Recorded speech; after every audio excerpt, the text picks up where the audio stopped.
ಎಲ್ರಿಗೂ ನಮಸ್ಕಾರ. ಇವತ್ತೊಂದು ಸೆಮಿ ಬ್ರೈಡಲ್ ಡಿಸೈನ್ ನೋಡೋಣ. ಫಸ್ಟು ದಾರಾನ ಬಟ್ಟೆಗೆ ಲಾಕ್ ಮಾಡಿಕೊಂಡು 6 ದಾರ 10ನೇ ನಂಬರ್ ನೀಡಲು ಆ್ಯಂಡ್ ಈ ರೀತಿ ಒಂದು 5 mm ಬೀಡ್ನ ಇನ್ಸರ್ಟ್ ಮಾಡಿ ಅದನ್ನು ಬಟ್ಟೆಗೆ ಲಾಕ್ ಮಾಡ್ಕೋಬೇಕು. ಓಕೆನಾ? ಲಾಕ್ ಮಾಡಾದ್ಮೇಲೆ 4 ಚೈನ್ 3 4 ಚೈನ್ ಹಾಕಿ ಅದು ಎಲ್ಲಿಗೆ ಬರುತ್ತೆ ನೋಡಿ ಅಲ್ಲಿ ಕರೆಕ್ಟಾಗಿ ಬಟ್ಟೆಗೆ ಲಾಕ್ ಮಾಡ್ಕೊಳ್ಳಿ. ಲಾಕ್ ಆದಮೇಲೆ 6 ಚೈನ್ 1 2 3 4 5 6 7 ಚೈನನ್ನು ಹಾಕ್ಬಿಟ್ಟು ಅದನ್ನು ಯು ಶೇಪಲ್ಲಿ ಲಾಕ್ ಮಾಡ್ಕೊಳ್ಳಿ. ಈ ರೀತಿ ಸ್ವಲ್ಪ ಅಗ್ಲವಾಗೇ ಇರಲಿ, ಯಾಕಂದರೆ ನಾವು 7 ಚೈನ್ ಹಾಕಿರ್ತೀವಲ್ಲ ಅದಕ್ಕೋಸ್ಕರ. ಸೊ 7 ಚೈನ್ ಹಾಕಿ ಅದನ್ನು ಈ ರೀತಿ ಲಾಕ್ ಮಾಡ್ಕೊಳ್ಳಿ. ಅಗೇನ್ ಈಗ 4 ಚೈನ್ ಹಾಕೋಬೇಕು. 1 2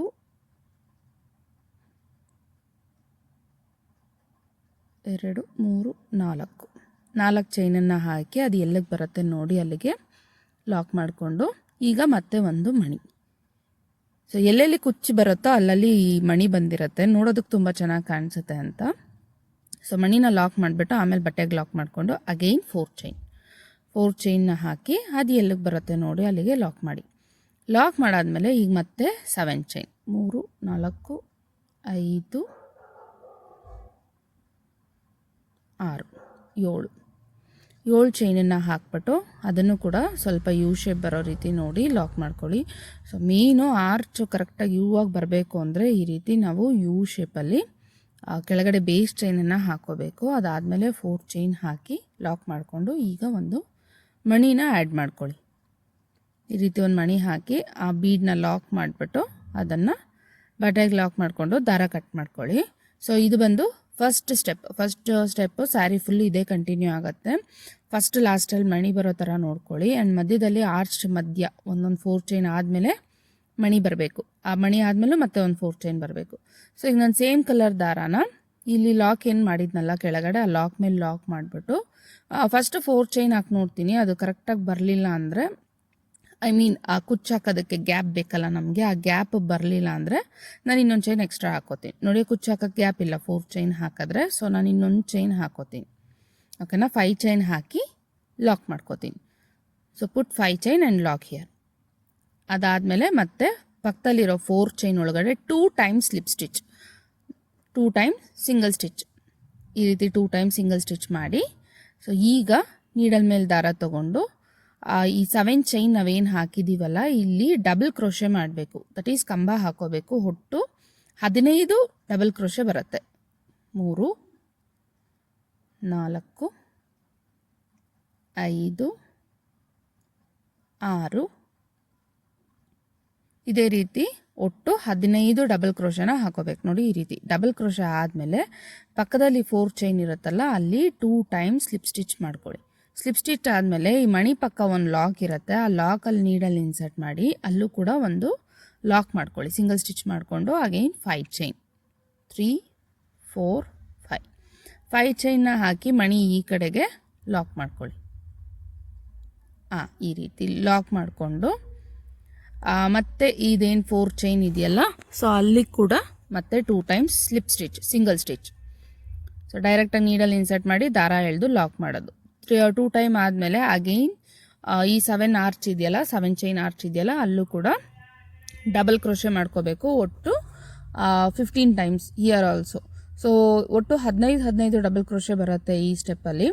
ಅದಾದಮೇಲೆ ಮತ್ತೆ 4 ಚೈನಲ್ಲಿ 2 ಟೈಮ್ಸ್ ಸ್ಲಿಪ್ ಸ್ಟಿಚ್ ಮಾಡ್ಕೋಬೇಕು. ಈ ರೀತಿ 2 ಟೈಮ್ಸ್ ಸ್ಲಿಪ್ ಸ್ಟಿಚ್ ಮಾಡಿಕೊಂಡು ಮಣಿ ಪಕ್ಕ ಲಾಕ್ ಇದೆಯಲ್ಲ ಈ ಲಾಕಲ್ಲಿ ಒಂದು ಸರಿ ಲಾಕ್ ಮಾಡ್ಕೋಬೋದು. ಲಾಕ್ ಮಾಡಿ ಮತ್ತೆ 5 ಚೈನನ್ನು ಹಾಕ್ಬಿಟ್ಟು ಲಾಸ್ಟಲ್ಲಿ ಕ್ಲಾತ್ಗಾದರೂ ಲಾಕ್ ಮಾಡ್ಕೊಳ್ಳಿ, ಇಲ್ಲ ಗಂಟಿಗಾದರೂ ಲಾಕ್ ಮಾಡ್ಕೊಳ್ಳಿ. ನಾನು ಇದು ಸ್ಯಾಂಪಲ್ ಕ್ಲಾತ್ ಮೇಲೆ ಮಾಡ್ತಿರೋದ್ರಿಂದ ಸೊ ಡೈರೆಕ್ಟಾಗಿ ನಾನು ಬಟ್ಟೆಗೇ ಮಾಡ್ಕೋತೀನಿ, ಲೇಸ್ಗೆ ಲಾಕ್ ಮಾಡ್ಕೋತೀನಿ. ಈ ರೀತಿ ಲಾಕ್ ಮಾಡಿಕೊಂಡು ದಾರನ ಕಟ್ ಮಾಡ್ಕೊಳ್ಳಿ.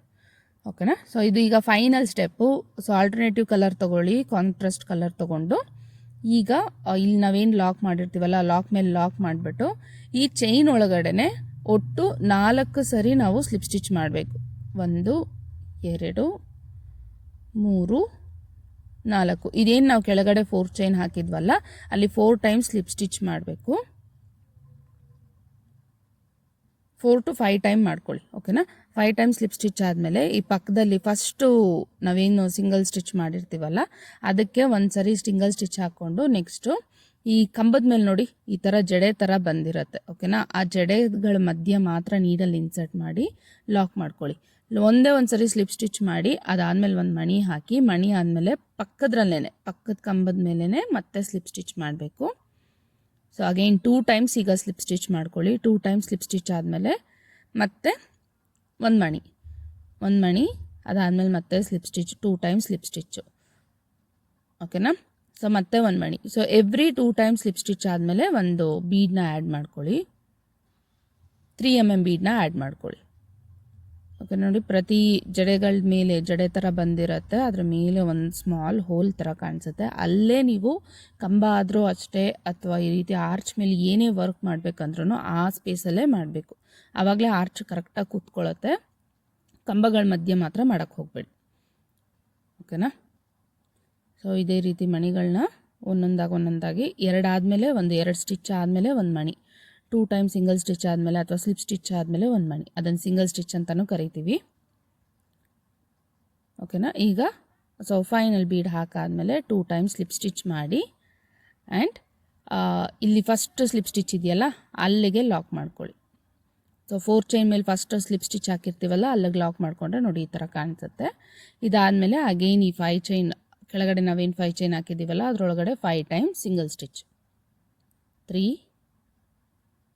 4 ಆ್ಯಂಡ್ 5 ಟೈಮ್ಸ್ ಆದಮೇಲೆ ನೋಡಿ ಫಸ್ಟು ಸ್ಲಿಪ್ ಸ್ಟಿಚ್ಚಲ್ಲಿ ಒಂದು ಸತಿ ಸ್ಲಿಪ್ ಸ್ಟಿಚ್ ಮಾಡ್ಕೊತೀನಿ ಕೆಳಗಡೆ ಇರೋವಂಥ ಸ್ಲಿಪ್ ಸ್ಟಿಚ್ ಮೇಲೆ. ಅದಾದಮೇಲೆ ಕಂಬಗಳ ಮೇಲೆ ಸ್ಲಿಪ್ ಸ್ಟಿಚ್ ಮಾಡಿ ಒಂದು ಮಣಿ ಹಾಕೋದು. ಆ್ಯಸ್ ಯೂಶ್ವಲ್ ನಾವು ಹಿಂದೆ ಯಾವ ರೀತಿ ಹಾಕೋದ್ವೋ ಅದೇ ರೀತಿಯೇ ಕಂಟಿನ್ಯೂ ಆಗುತ್ತೆ ಇಲ್ಲೂ ಕೂಡ,